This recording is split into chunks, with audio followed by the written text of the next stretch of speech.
let us welcome you to our signature TV program. Prof, by the way, do you know that we run a 24 hours online channel and a weekly program on AIT? Oh, I think I do. Thank you. Thank you, Prof. Prof, this conversation really is all about university education in Nigeria. ASUU is on strike now. Yes. It's not the first time ASUU is going on strike. Why is this strike recurring? And what is ASUU really asking for outside of remuneration to university teachers? Thank you very much. The history of ASUU's engagement of government can be traced back to the late 70s. You will recall that in the 60s, our universities, particularly the first generation universities, Ibadan, Nsukka, ABU, Ife, and Lagos, their products could compete favorably with any graduate from any part of the world. And that was even the time, in fact, that was the golden age of university education, when we had many of our products making great exploits in literary studies, in science, in engineering, and so on. And then we had National Association of University Teachers, NAYUT, which was established in 1965. It was established by academic staff from the first 5 universities, as I mentioned. They then didn't really have much to contend with because the quality of education was in no way less comparable to what we had outside Nigeria, particularly in the Western world. However, by the 70s, particularly with the military government in place, university academics started to notice a decline in the fortunes of university education. We found that resources made available for funding were never adequate, yet government was establishing new ones. Some of the colleges that were attached to the older universities, like University of Ibadan had Unijos as a college, Ilorin too was a college of Ibadan, and the same thing with ABU. Those colleges like BUK, they became universities, and that gave us what we had as second generation universities. So we had them in place. So politically, they were thinking of increase in number because they thought by establishing more universities, they will give increased access. But the proportion at which new universities were springing up was not the same as the proportion at which resources were being injected into university education. And that created serious concern for academics. So, in fact, it led to the formation of ASUU. Because for those who are used to engaging government softly, talking of where the focus then was principally on their own material benefits, if I can put it that way. But when ASUU came up, ASUU said, no, education should be the strongest weapon for transforming any society. The moment we lose focus on the purpose of education, particularly university education, it is in the universities that we are supposed to have the cutting-edge research in all fields that we can showcase, in all fields that can lead to improvement in the quality of life of individuals, and that will culminate into national development.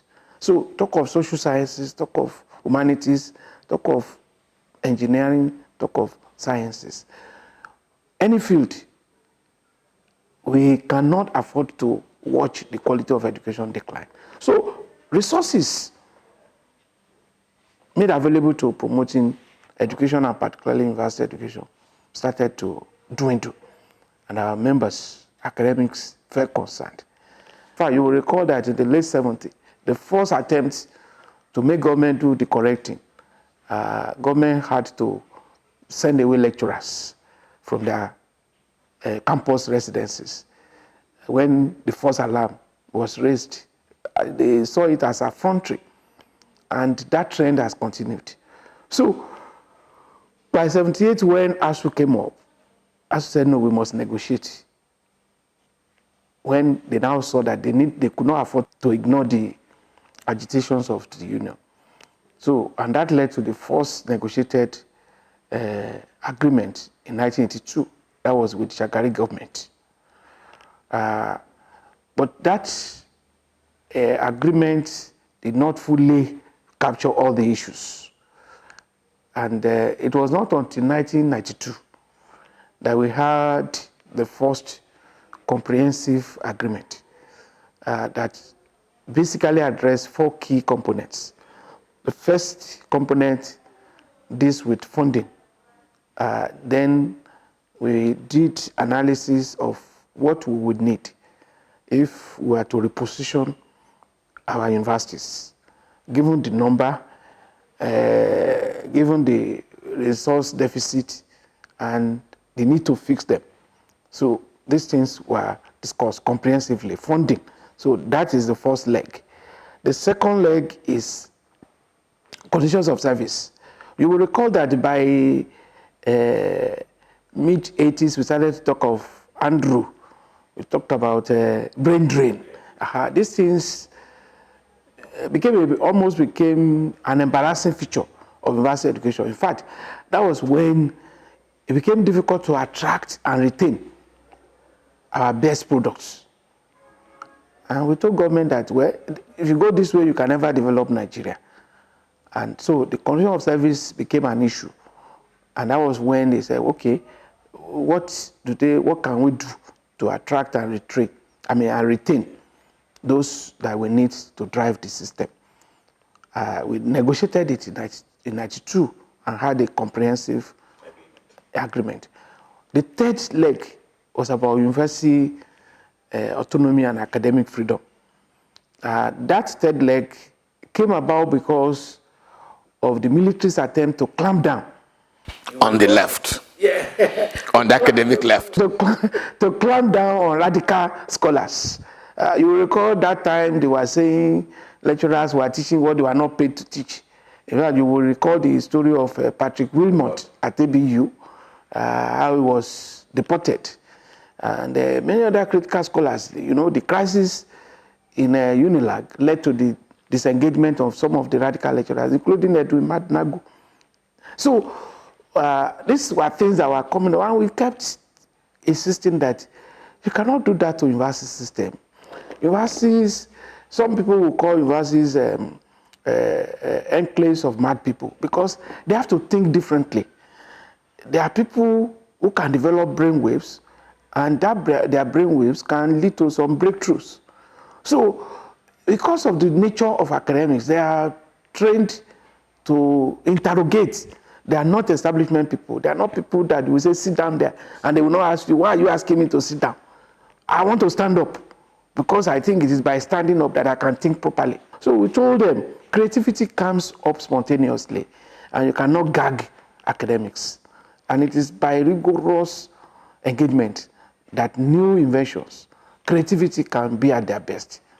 So we negotiated the issue of academic freedom and university autonomy. University should be shielded from the erosion or invasion of tyrannical authorities and politics, whether from within or from without. So we have always insisted on that you cannot dictate to academics because their nature is rebellious. Okay, that takes me to the fourth leg. The fourth leg is related issues. We call them related issues because In order to achieve an enabling environment for scholarship to thrive, for academics to be at their best, you need enabling laws, you need structures, you need a governance system. So all those things, like what we are saying now, a body called JAMP, we say they can admit and post students. It is extraneous. It is an aberration. So we believe that we have to continue to interrogate all these extant rules, extant laws that are extraneous to the operations of the university system. So these 4 elements of our engagement with government, they have remained constant since 1992. And have not all been resolved? No, they are not. They have not. In fact, what government has been doing since 1992 has been to isolate the salary component, and they will ignore. So they think they can have... Lecturers are just basically asking... They reduce our engagement to bread and butter. And that is what you even see in the ongoing one, when they say, well, they release a circular, they have released a circular saying no work, no pay. Well, we are used to that since the military era. So it's not an issue, although we are told now that the circular has since been withdrawn. Nevertheless, these 4 components we have observed over time that the only aspect that has been implemented substantially has always been the salary component. Prof, let me just interject. In this course of this conversation, you mentioned first generation, second generation, and maybe third. Third, yes, yes. In other words, the number of universities in Nigeria has kept increasing. Yes. Let me discountenance the private universities. Yes. And focus on government public universities. Public universities. Do you think mere number of universities, do you think mere access to the universities will help that system fulfill its objective service to society? 20 universities, 40 universities, 1 million admitted, 1 million produced. Is that good enough for education, university education, to service the Nigerian society? Well, thank you. Certainly no. There is a big difference between quantity and quality. And it is only when we promote quantity without sacrificing quality that universities can deliver on their mandates. The mandate of teaching, research, and community service. Universities are established on that tripod. Like you have rightly observed, we had the first generation university up to 65. The second generation came up when campuses of the older ones were turned into universities. The third generation came when they established the so-called specialized universities. University of Technology, University of Agriculture, and so on, including some state universities that were taken over about that time. But the fourth generation came up, particularly in the last dispensation, when government suddenly woke up to say that, well, there are some states without universities. What you observe now is that even the federal government is about taking us into the 5th generation, which is going to be absorbed. They are even told, our legislators are not helping matters. They are almost talking of establishing a university in every senatorial district, which means we are turning university establishment into constituency project. ASUU has always criticized this. We know that a university that will be able to deliver effectively on its mandate will have to be well conceptualized. There must be effective or adequate study that will actually be able to project into That university is viable. that university is viable, and then we'll be able to project into its development trajectory. What will this university become in 2 years, in 5 years, in 10 years, in 20 years. That was how University of Ibadan started. University of Ibadan was a college between 48 and 60, and which means that it underwent some tutelage under University of London, and that was why for much of the 60s, the degrees we had were London-based, and they were competitive. Now, what we have is that somebody will just wake up, especially the state governors, from one side of the bed and they decide that before I leave office, there must be a university in my local government or even in my village. We have seen that happening. And we think it is because we have bastardized the concept of university education. University education is the crowning glory of intellectual development. It is supposed to be the iconic end of pursuit of knowledge, where knowledge will renew itself. And you sow the seed. Pardon? Unto public service. Yes. So knowledge will renew itself and will put itself at the disposal of the society that is funding it. What we see here is people go to universities now and they will still have to go back for training in order to be able to do the work they have gone there to learn. It's really absurd, and that is why we continue challenging government on this issue of proliferation of universities. You see states now, states like Ogun, Ondo, even Bayelsa is going there now. They cannot manage, they have not managed one university. They have made it 2, they want to make it 3. You can imagine what will become of them in another few years. They will become glorified secondary schools. Some universities now, they will take off from primary or secondary schools, and they may not even leave that site for another 20, 30 years. It's absurd. It means there was no developmental plan. So what we have now is absurd, and that is why it gives us as a union a lot of concern. ASUU believes that for us to have what we can showcase, what we can be proud of, government needs to sit back and redefine its concept of university education. Do we want a university that will be, even let's say African class, not even world class now, that can compete with other countries in Africa? I will give you the example. In the 60s that we were talking about, even up to 70s, because when we were in university, early 80s, 70s, late 70s, early 80s, students were coming from South Africa. They were coming from Egypt. They were coming from Ghana. From Kenya and South Africa. Thank you. Today, Nigerian students flood.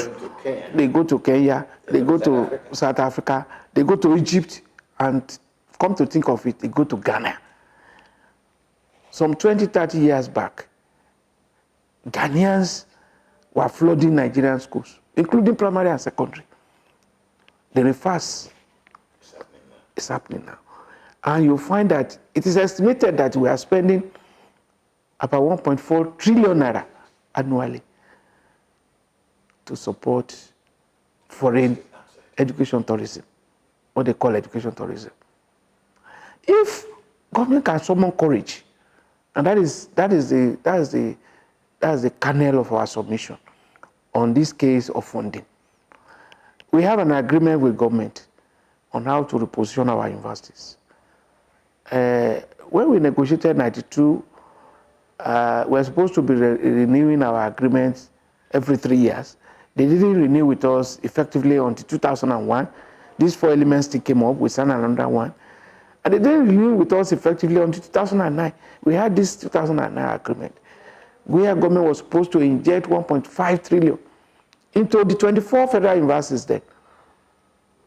Today, we have 48 federal universities. Pardon me to couch my next question in rather hard observation. No, please do so. University education is supposed to be, as let me use the word, the iconic end to this seeking for knowledge. And to also use that end to service society. Yes. Do you think that politicians, in focusing on number and access, are corrupting that objective? I use that word purposely, that they're corrupting that objective in order to service their own political ends, which may not necessarily match the developmental ends of society. Yes, you are correct. You know, I use the word constituency project. Look at the story of constituency projects in Nigeria. Which one has not been corrupted? Even if you are patriotic, let me say you are fairly patriotic, you are saying, we want a university in my state because my state doesn't have a university. But where are they going? Once they say, I need if you see a minister or even the president say, I need a university in my state, ask him where it will be located. You have seen example. You have seen examples in Nigeria. So we need a university in my senatorial district. It will go to my village. We need a university in my state. It will go to my village, and so on and so forth. That is actually a concrete illustration of corruptive dimension. But beyond that, what actually gives us the greatest worry is that they will start universities without planning for them. Go and look at the 9 newly established universities, the last set under Jonathan administration. Many of them now, they are crying loudly to survive. They are not better than glorified secondary schools. And look at the concrete example. Until ASUU started to shout, they were graduating students without laws establishing them. They were graduating students without university law. So which means anybody could establish, could challenge the legality of the certificates they were awarding. That is the reckless height of politicization of education. You see, we are over politicizing education. Prof, let me just give you a little bit of what I got from the ministry. Yes. When I brought up this question of the number of universities, which the federal government has taken upon itself, when I brought up the question of National Universities Commission approving a number of courses over and above the definition of the universities ab initio, and therefore increasing the financial burden of the universities, which is being transferred to the federal government, I was told, wait, that outside of the burden of official funding, that the element of corruption within University of Administration is also contributing to this headache. In fact, I smiled when out of the camera you mentioned IGR. They say, look, universities raise some money, some revenue through whatever activities that ought to supplement the funding from federal government. That university managers, including all these ASUU members, are part of the looting gang and creating more problem of funding for the universities. Well, that allegation is not totally correct. I won't deny the fact that there are university administrators that are corrupt. There are university administrators that are corrupt.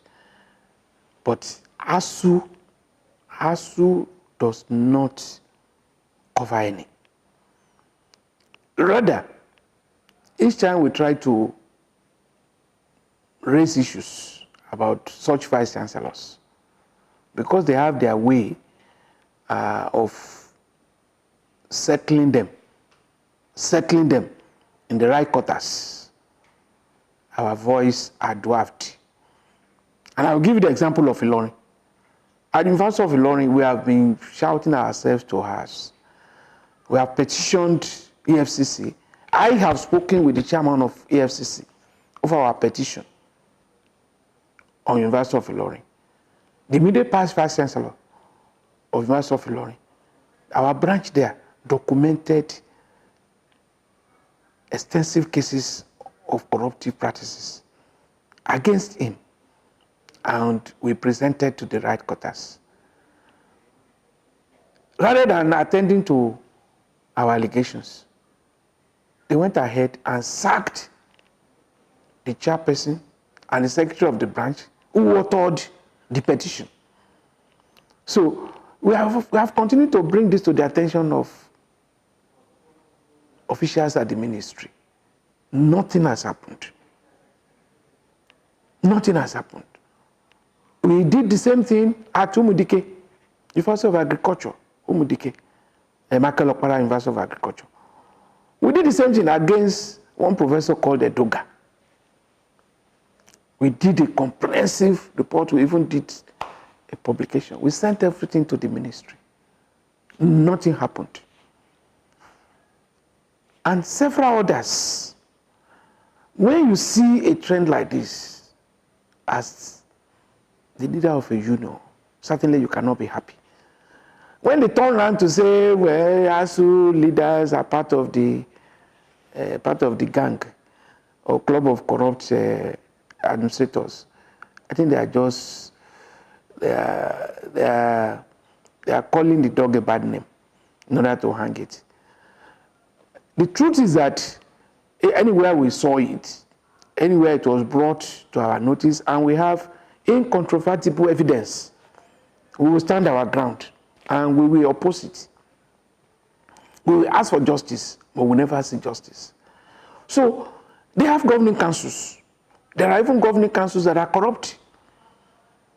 Who appoints the head of a governing council? They appoint their governing councils. They are supposed to be holding their governing councils accountable. Some governing councils have not been visited in the last 10 years, 8 years. We have called for visitation to these universities. Government has been dilly-dally in the last 3 years. We have been on that. That go to universities, go and review the activities of vice chancellors, go and see what chairpersons of governing councils are doing. Because of political considerations, government will not be decisive. At the end of the day, they turn around to blame us. So, like I said, it's a case of calling the dog a bad name in order to hang it. So, we are not part of. We are averse to corruptive practices on our campuses, and any evidence of it that is brought to our knowledge, we will take necessary steps to ensure that they are corrected. Prof, you know that one thing they blame the media is that we raise problems and we never get to ask for solutions. Yes. We are not members of ASUU. Yes. We are not members of the university community. Yes. So seeking for answers must also come from the people. Yes. This kind of quagmire, as it were, how do we get out of it? Not just a matter of resolving the present strike, but resolving the strike, yes, but returning our university education onto its primary purpose of helping to solve, being relevant to national development. How do we address it? Thank you. In 2012, we tried to address this issue you have raised. Based on our 2009 agreement, we kept telling government that our universities are dying because of the scandalous level of rot and decay. And government will need to massively inject fund. We called it then restoration fund. Government said we were raising false alarm. 2-3 years, we persisted. So government found that it was inescapable for them to establish the veracity or otherwise of our claims. And so in 2012, they set up the needs assessment verification panel. And 73 universities were visited, public universities, come and see documentation. I led a team that visited some universities, including a first generation university. And you'll be alarmed what we saw. I saw in the first generation university where they were using kerosene stove in place of Bunsen burners in the chemistry lab.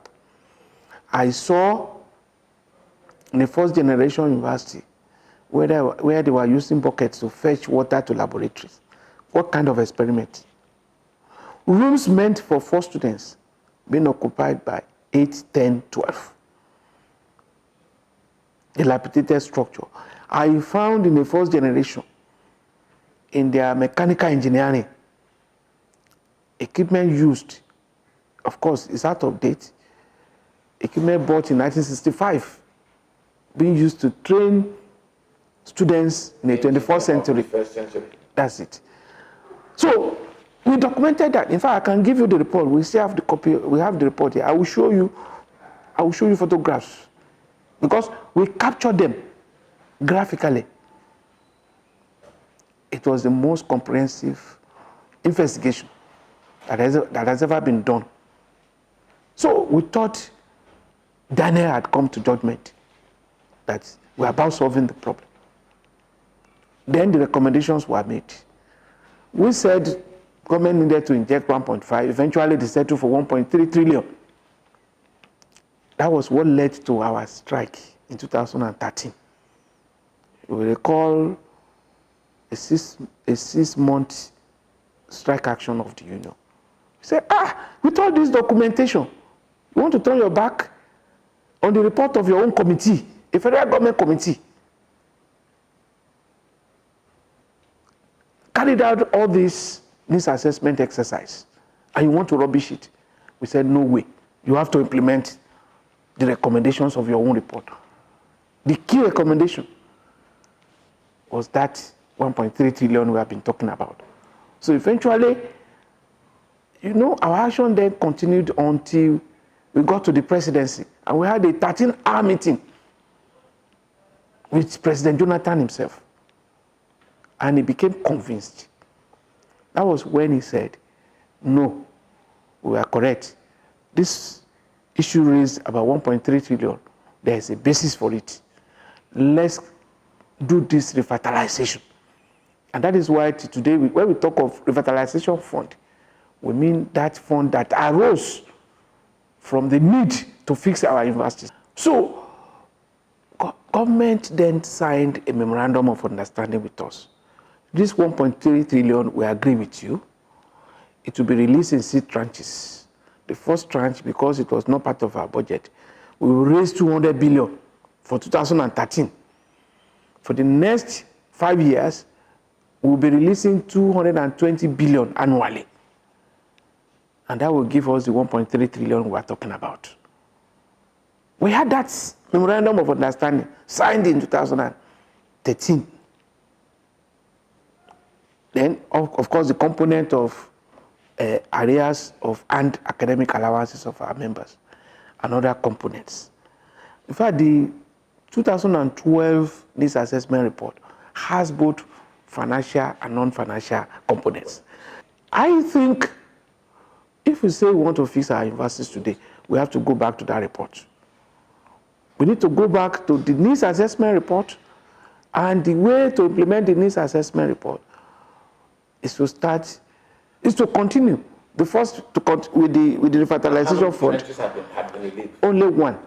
Government stopped after releasing the first 200 million. And even to release the 200 billion took 3 years. Now, last year when we raised alarm that government has repudiated this MOU of 2013, government said no, we have not repudiated it. In order to assure you. Show good faith. Yes, to show good faith. We will release 20 billion immediately. Then we will set up a joint team that will go and look at how to source fund to implement the MOU, particularly with reference to that revitalization fund. And they did. They set up a 7-person committee, 3 from ASUU side, 3 from government side. And they worked for about 6 weeks. By December 2017, the report was submitted. Government again went to sleep. The 20 billion they said they would release between September and October 2017, government did not release it. It was when we started this action, when we resumed the suspended action, the government was now saying, now we are pressing for the release of the 20 billion. We said, which 20 billion? Our matter is not about 20 billion. You should be talking about the phases in which you will release the outstanding 1.3 trillion. I mean 1.1 trillion. So that is the crux of the matter. We cannot fix Nigerian university education unless we go back to the data we have. We have the data. I see that as the pathway, the blueprint. And we thought we were coasting home to success. You know that the current administration wants to establish new universities. Okay. We are talking about the burden of funding existing universities. And now we want to establish new ones. Does that just to think that these new universities, establishing them is necessary? No. With what we have in Nigeria today, all we need is to expand facilities. If there are universities in Egypt, in Malaysia, in many parts of Asia that have as many as 250,000, 500 students. I think the university with the largest number of students in Nigeria is still not more than 60,000. That is if you have that. It ranges from 40 to 50. So, rather than proliferating universities that can barely survive, because government does not fund universities. You see this thing you mentioned about other sources that university generate, from where university generate funds. The IGR. The so-called IGR. So it's a corrupt term. It's a corrupt terminology. There's nothing IGR about what our universities are doing now. You charge students for ID card. You charge students for health services, for sports, for hostel accommodation. There are expenditure lines. Those payments are for specific They are for specific purposes. If you spend those money, for instance, the hostels, when you charge a student 10, 20,000 for accommodation, yet the hostels are dirty, the foams that have been used for more than 10, 20 years are still the same. Maybe you will recall there was a time university raised alarm that they were being beaten by bed bugs. I mean, that's the kind of experience you see. And you charge them for ID card. Some of them, they will go and print papers for them. You charge them for sports. Sports facilities are not they are not expanded. You charge them for health services.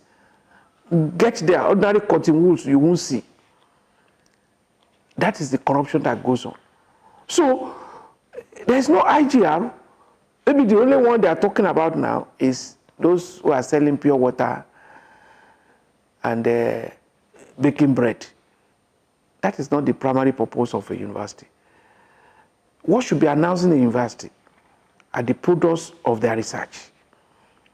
When you appoint a professor who is supposed to give academic leadership in research and teaching, to go and head a pure water factory, how much time will he have to do reflective thinking on his primary purpose, on our primary purpose? So we are drilling ourselves. And that you will see especially in the so-called specialized universities. Prof, I was going to come into that. We have a number of so-called, I won't use the word so-called, we have a number of specialized universities. Universities of agriculture, universities of science and technology. When I was discussing the matter of corrupting the university education, University of Agriculture is defined to produce graduates that will attend to society's needs on agriculture. Same as universities of technology. But suddenly, you go to those universities of technology or agriculture, you see faculties of political science, faculties, some of them asking for law, medicine, outside of their core mandate. Yes. Is that not corrupting their purpose? And why? From the little we know, I can tell you that they are forced into that. This corrupt terminology called AGR push some of them or most of them into it. They know they cannot attract the number of students in the core sciences to get students to exploit. They exploit, they extort. I'll tell you, some of these universities charge as much as 40,000, 50,000 acceptance fee. And when we accuse government that universities are charging fees already, federal universities are charging fees, state universities are charging fees, they say no. What do you call an acceptance fee of 40,000, 50,000?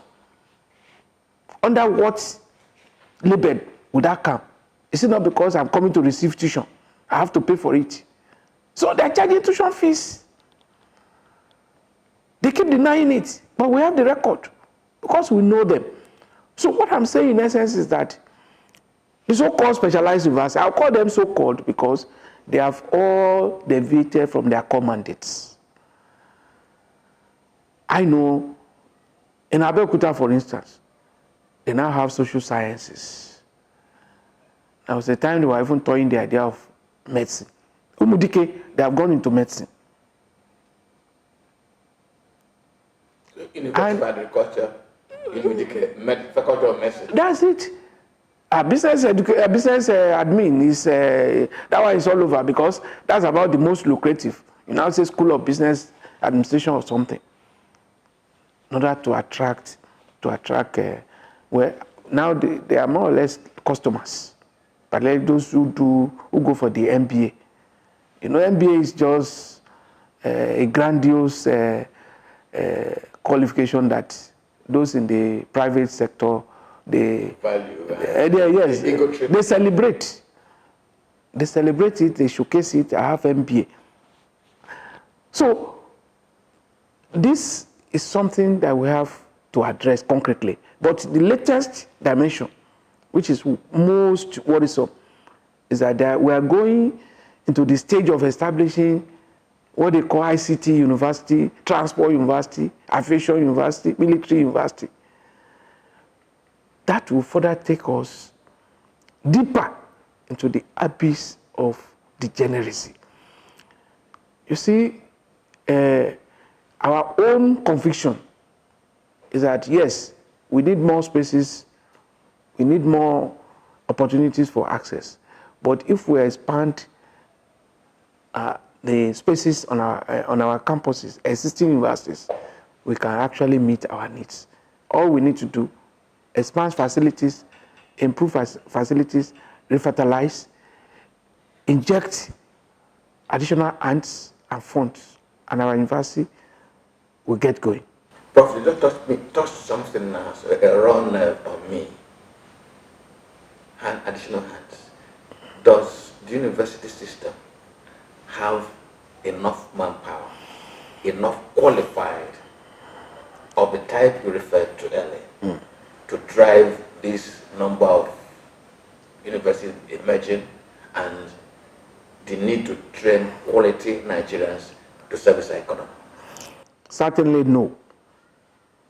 Certainly no. And this trend of proliferation is not helping matters. In fact, the emergence of private universities did a lot of havoc in that respect. Private universities sprung up without training their own human power. So what did they do? They started poaching. And that also led to bastardization, because you can attract a lecturer one and make that person not just a lecturer, you can even make a professor in the private universities. just to attract and possibly retain them. That is a worrisome dimension. We have that going on there, and that is why some lecturers too, who got attracted by the juicy pay or additional income that are dangled before them, you see them stretching themselves over 2, 3, 4 universities. And many of them end up dropping dead, or they develop ailments that what they have made all their life will not be able to solve their problems.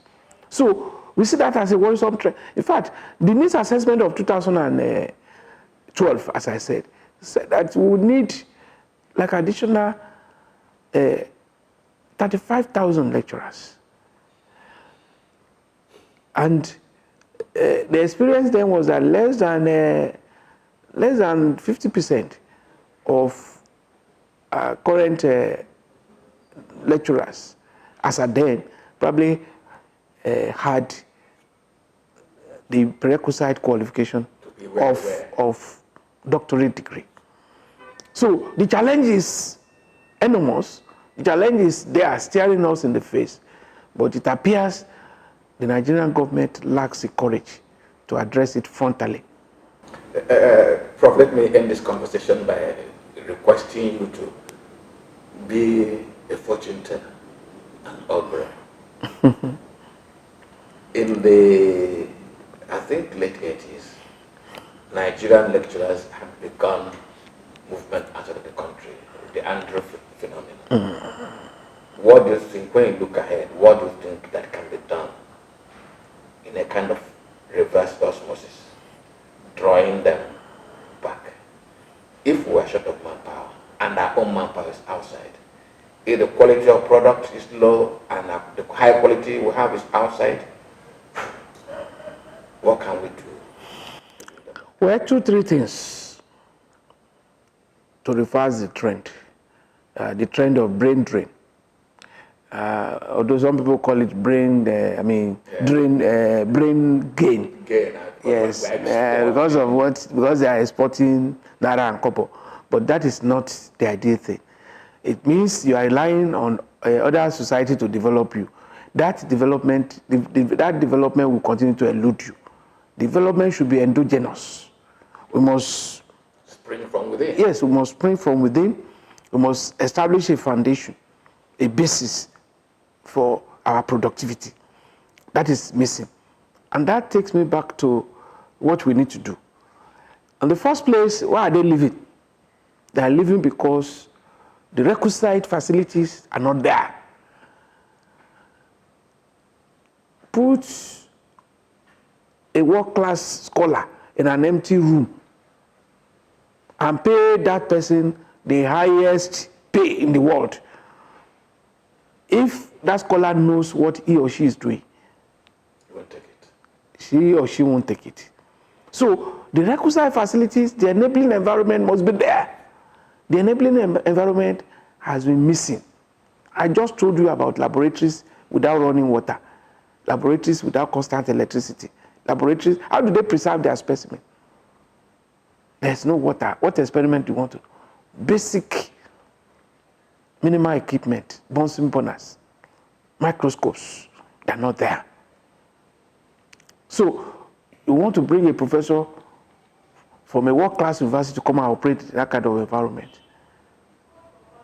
You can't retain that person. That is sure. Then we also need to work on our psyche. Beyond immediate operation and the operational environment, scholars are also at their best when the socio-political environment are favorable. It's like we have not struck it. Even when you are paying lecturers the highest pay and they don't feel secured, they cannot plan for their children. They can also not think of what will happen to them in another 5, 10 years. You don't have stability. Stability of mind, stability of polity, stability of economy. Even security. Security. So I don't think anybody will want to work in that kind of environment. Well, the one which we must also not ignore is further, what is their pay packets, the conditions of service. Condition of service is not just about basic salary. It's also about what are the supportive elements. I mean, I need to get journal. I need to subscribe to professional association. I need to attend conferences. I need to do this. If I have to do that from the minimum you pay me, then satisfaction will not be there. Satisfaction will not be there. So we need to promote job satisfaction. We need to boost the morale of those who are supposed to be the thinkers of the society. So those, that is when they can create new knowledge. That is when they can devote their time and life to doing what they have chosen as their vocation. But Prof, I'm very grateful for this conversation. You're most welcome. And let us see whether those who are in their big villas and houses like this listen, understand, appreciate, and implement. Thank you very much. We have always said that. Thank you. It's my pleasure. Cheers.